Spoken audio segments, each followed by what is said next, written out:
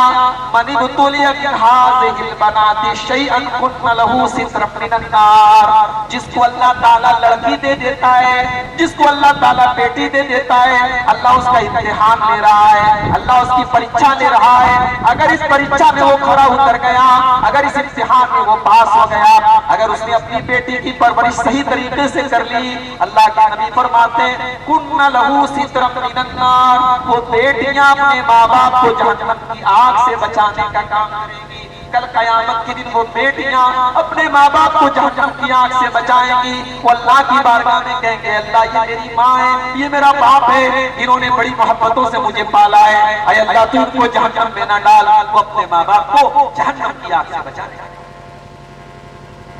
تو میرے نبی نے رسم و رواج کو ختم کیا ہے اسلام کے آنے کے پہلے نکاح کرنا بہت مشکل تھا نکاح کے اندر بہت ساری بےہودہ چیزیں تھی غلط چیزیں تھی میرے نبی نے آ کر کے نکاح کے سسٹم کو آسان بنایا نکاح کا طریقہ آسان بنایا آپ نے حکم دیا نوجوانوں کو تمہاری شادی کی عمر ہو جائے تم شادی کر لو لڑکی کے باپ کو حکم دیا اذا كتب الیکم ممن ترضون دینہ وخلقہ فزوجوہ تمہارے لڑکا یا لڑکی کے لیے تمہاری لڑکی کے لیے دیندار لڑکے کا رشتہ آ جائے اچھے کیریکٹر والے لڑکے کا رشتہ آ جائے فزوجوہ تو تم اپنی لڑکیوں کی شادی کر دو تم لڑکے کے پیسے کے اوپر نہ جاؤ لڑکے کی پراپرٹی کے اوپر نہ جاؤ دینداری کو دیکھ کر کے اخلاق کو دیکھ کر کے تم اپنی لڑکی کی شادی کر لو الا تفعلوا اگر تم ایسا نہیں کرو گے تکن فتنۃ فی الارض وفساد عریض تو زمین کے اندر فساد پھیل جائے گا فتنہ پھیل جائے گا زمین کے اندر زناکاری پھیل جائے گی بدکاری پھیل جائے گی اگر تم نے نکاح کو مشکل کر دیا تو زناکاری آسان ہو جائے گی میرے پیارے ساتھیوں آج ذرا اپنے گاؤں کے حالات دیکھ لو اپنے علاقے کے حالات دیکھ لو آج یہ پورا علاقہ الحمدللہ اہل حدیث کا علاقہ ہے آمین والوں کا علاقہ ہے رفاع دین والوں کا علاقہ ہے سینے پر ہاتھ باندھنے والوں کا علاقہ ہے لیکن آج افسوس کی بات ہے شرم کی بات ہے چلو پر پانی میں ڈوب مرنے کی بات ہے کہ آج ان علاقوں کے اندر بھی جہیز کی لمبی چوڑی ڈیمانڈیں ہو رہی ہیں جہیز کی لمبی چوڑی مانگ ہو رہی ہے اور بغیر جہیز کے شاید 100 میں 1-2 نکاح ہوتے ہوں بغیر نکاح کے مولویوں تک کے بغیر جہیز کے نکاح نہیں میرے نبی رسم و رواج کی بیڑیوں سے آزاد کرنے کے لیے آئے تھے اور ہم نے آ کے دوبارہ اپنے آپ کو رسم و رواج کی بیڑیوں میں دوبارہ قید کر دیا اللہ فرماتا ہو لوگوں ہم نے تمہیں وہ نبی دیا ہے وَيَزَوَّ مِصْرَهُمْ وَالْأَغْلَالَ الَّتِي كَانَتْ عَلَيْهِمْ میرا نبی تم کو رسم و رواج کی بیڑیوں سے آزاد کرنے کے لیے آیا ہے اب تم 4 کام کر لو تم کامیاب ہو جاؤ گے فرمایا فَالَّذِينَ آمَنُوا بِهِ میرے نبی پر ایمان لانا پڑے گا تم دنیا کے سارے نیک کام کر لو اگر میرے نبی پر ایمان نہیں لائے تو کامیاب نہیں ہو سکتے آج دنیا میں بہت بڑے اللہ کی راہ میں چیریٹی کرنے والے چندہ دینے والے لوگ ہیں لیکن اللہ کے رسول کو نہیں ٹاٹا برلا امبانی اڈانی یہ لوگ بہت غریبوں کی مدد کرتے ہیں یتیموں کی مدد کرتے ہیں مگر ان کی نیکی اللہ کے کوئی کام نہیں آئے گی کیوں کیونکہ یہ اللہ کے پیارے نبی جناب محمد رسول اللہ صلی اللہ علیہ وسلم کے اوپر ایمان نہیں رکھتے جب تک میرے نبی پر ایمان نہیں لاؤ گے ارے یہ باتیں چھوڑ دو میرے نبی کے چچا ابو طالب کو دیکھو ابو طالب میرے نبی کے چچا ہیں. دادا کے انتقال کے بعد باپ کی طرح انہوں نے میرے نبی کو پالا ہے, پوسا ہے. جب ابو طالب کے انتقال کا ٹائم آیا, آخری ٹائم آیا, بخاری کی روایت ہے, اللہ کے پیارے نبی صلی اللہ علیہ وسلم اپنے چچا ابو طالب کے پاس جاتے ہیں. اے چچا جان, لا الہ الا اللہ پڑھ دیجئے, کلمہ پڑھ دیجئے. اس کلمے کے ذریعے اللہ تعالیٰ کو جنت میں داخل کر دے گا. میں وعدہ کرتا ہوں کہ آپ جنت میں چلے جائیں گے, بس آپ کلمہ پڑھ دیجئے. بخاری کے الفاظ ہیں, اللہ کے نبی اپنے چچا کو سمجھا رہے ہیں, کلمہ پڑھنے کی تلقین کر رہے ہیں. وہیں پر ابو جہل بھی بیٹھا تھا. ابو جہل بولا, ابو طالب خبردار, باپ دادا کا مذہب نہیں چھوڑنا, باپ دادا کا طریقہ نہیں چھوڑنا. اللہ کے رسول کلمہ پڑھنے کی تلقین کر رہے ہیں اور ابو جہل اپنے باپ دادا کا حوالہ دے رہا ہے. ابو طالب کلمہ نہیں پڑھ پائے, آخری ٹائم میں کلمہ ان کی زبان سے نہیں نکل پایا اور بغیر کلمہ پڑھے وہ دنیا سے چلے گئے. میرے پیارے ساتھیوں, مسلم شریف کی روایت ہے, اللہ کے نبی فرماتے ہیں, او لوگوں, میرے چچا ابو طالب کو بھی جہنم میں ڈالا جائے گا کیونکہ وہ میرے اوپر ایمان نہیں لائے تھے, انہوں نے میرا کلمہ نہیں پڑھا تھا, انہوں نے لا الہ الا اللہ محمد رسول اللہ نہیں پڑھا تھا, انہوں نے کلمہ نہیں پڑھا تھا, اس لیے ان کو جہنم میں ڈالا جائے گا. انہوں نے میرے نبی کا ساتھ دیا تھا, وہ میرے نبی سے بڑی محبت کیا کرتے تھے, اس لیے ان کے عذاب میں تھوڑی تخفیف کی جائے گی, ان کو ہلکا عذاب دیا جائے گا. پوچھا گیا اللہ کے نبی ہلکا عذاب کیا دیا جائے گا؟ فرمایا ان کو جہنم کی آگ کی جوتی پہنائی جائے گی, جہنم کی آگ کی جوتی پہنائی جائے گی جس سے ان کا دماغ کھولے گا. جوتی پیر میں پہنائی جائے گی لیکن دماغ کھولے گا, یعنی اتنی خطرناک جہنم کی جوتی ہوگی. فرمایا سب سے ہلکا عذاب ہوگا جو ابو طالب کہتے ہیں. تو پہلا کام کیا کرنا ہے؟ نبی پر ایمان لانا, ایمان کے بغیر کام نہیں چلے. فالذین آمنوا بہ, جو لوگ میرے نبی پر ایمان لائے, وَعَزَّرُوهُ, اور میرے نبی کا احترام کیا, میرے نبی کے مقام کو سمجھا, میرے نبی کے احترام کو سمجھا, میرے نبی کا ادب کیا, میرے نبی کا احترام کیا, میرے نبی سے ویسے بات نہیں کی جیسے سب سے بات کرتے ہیں, میرے نبی کا نام ویسے نہیں لیا جیسے سب کا نام لیتے ہیں, میرے نبی کا جب بھی نام لیا ادب سے نام لیا, میرے نبی کا جب بھی نام لیا احترام سے نام لیا, میرے نبی کا جب بھی نام لیا نبی پر درود پڑھا, میرے نبی کا ادب کیا, احترام. آج ہمارے بہت سارے بھائی ہمارے بارے میں یہ کہتے ہیں, یہ لوگ نبی کو نہیں مانتے. وہ لوگوں, نبی کو ماننے کا دعویٰ تو تمہیں بھی اور ہمیں بھی ہے.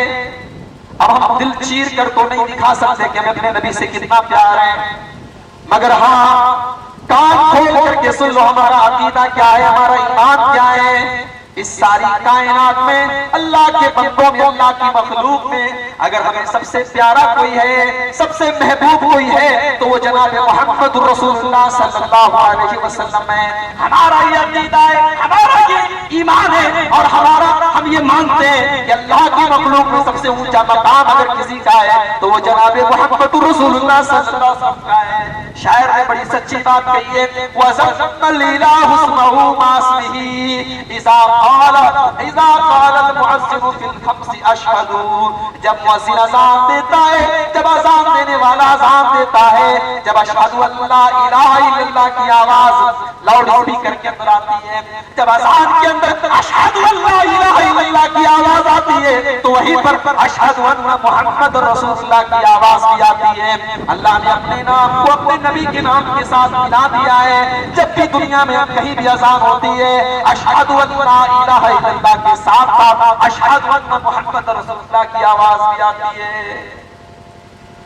وَرَفَعْنَا لَكَ ذِكْرَكَ, اللہ نے میرے نبی کو وہ مقام دیا ہے تو اس کائنات میں کسی کو نہیں دیا ہے. پیارے ساتھی,